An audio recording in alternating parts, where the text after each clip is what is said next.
नमस्कार दोस्तों, गोल्ची फैक्ट्स में आपका स्वागत है। दोस्तों, वैसे रोजाना ज़िंदगी में हम ना जाने कितने सीरियल किलर्स के बारे में पढ़ते हैं, पर आज मैं आपको एक ऐसे सीरियल किलर की कहानी बताऊंगी जिसने इंसानियत की सारी हदें पार कर दी और एक ऐसा हैवान बना जो कि लाशों का शोषण करता था।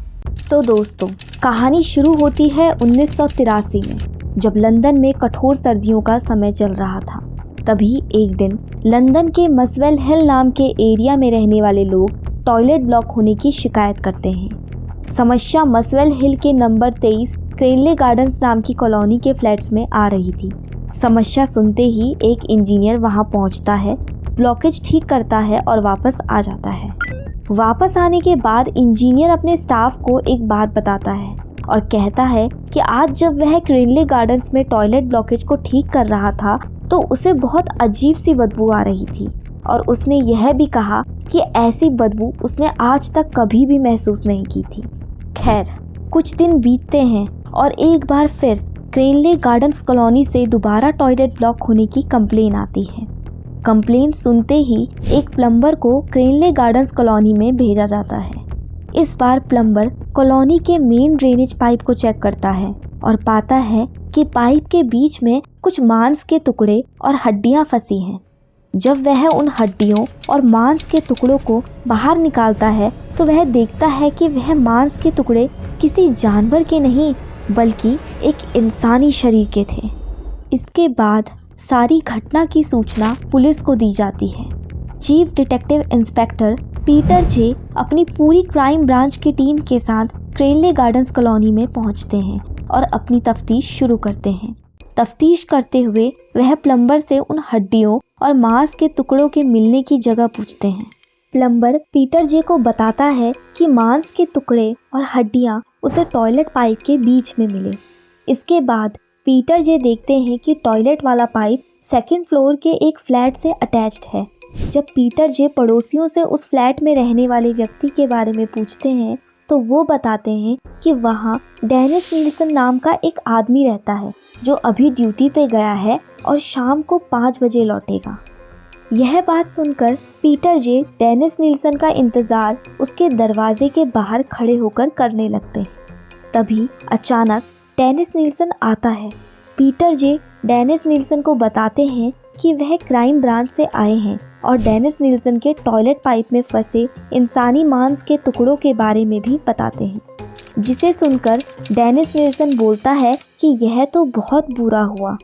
पीटर जे डेनिस नील्सन को तीखी आवाज़ में पूछते हैं कि पूरी बॉडी कहाँ है, जिसके जवाब में डेनिस नील्सन उन्हें कहता है कि अंदर कमरे में है। पीटर जे कमरे में जाते हैं और देखकर दंग रह जाते हैं। वह देखते हैं कि कुछ प्लास्टिक के बैग्स के अंदर लाशों के टुकड़े बांध कर रखे हुए थे। उसके बाद पीटर जे डेनिस नील्सन को अरेस्ट कर लेते हैं और इन्वेस्टिगेशन के लिए ले जाते हैं।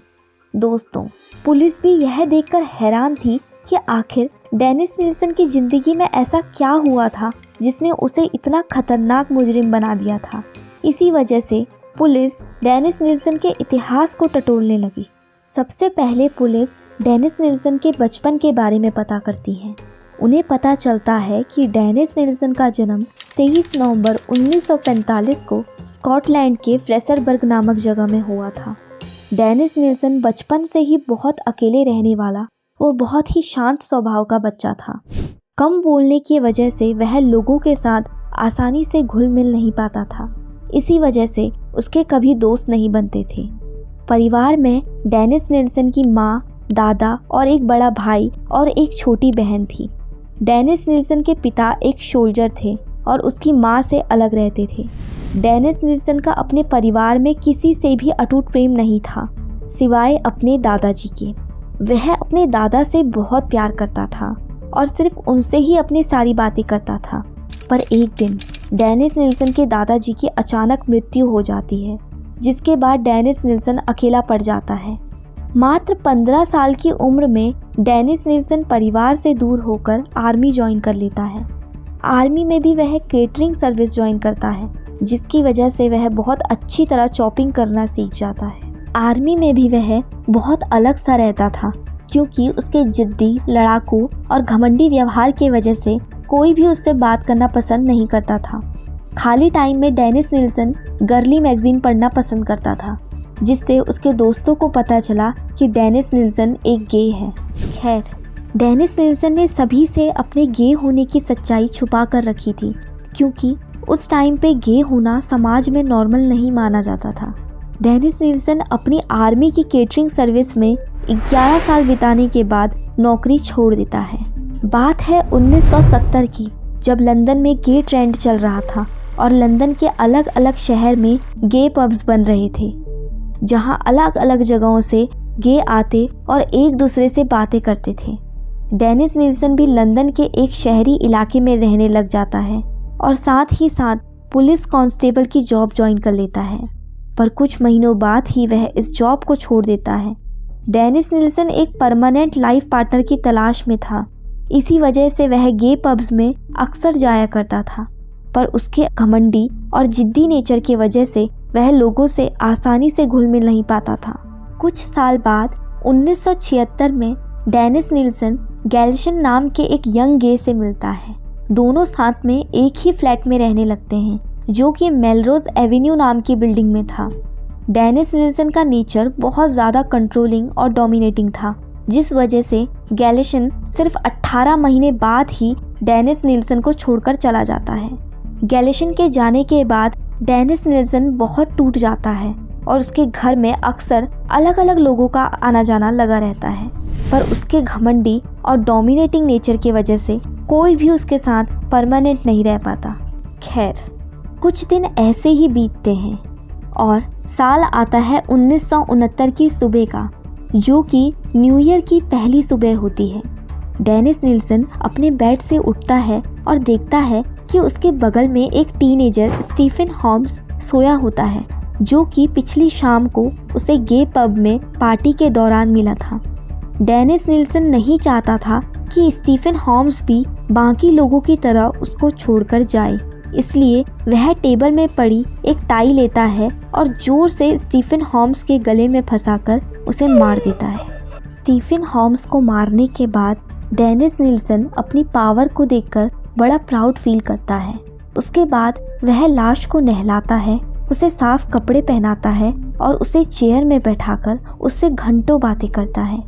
वह लाशों को हफ्तों तक अपने कमरे में रखता था, उनका शोषण करता था और जब लाश से बदबू आने लग जाती थी तो उसके टुकड़े टुकड़े करके मेलरोज एवेन्यू बिल्डिंग के गार्डन में दफना देता था, या फिर कभी कभी बॉन फायर में जला देता था और उसकी राख को पूरे गार्डन में फैला देता था।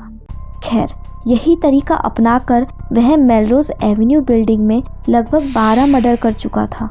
वह हमेशा ऐसे ही टीनेजर्स को अपना शिकार बनाता था, जो कि ड्रॉप आउट्स थे या अपने घरों से भाग कर आए हुए थे और कोई दूसरे शहर में आकर रह रहे थे।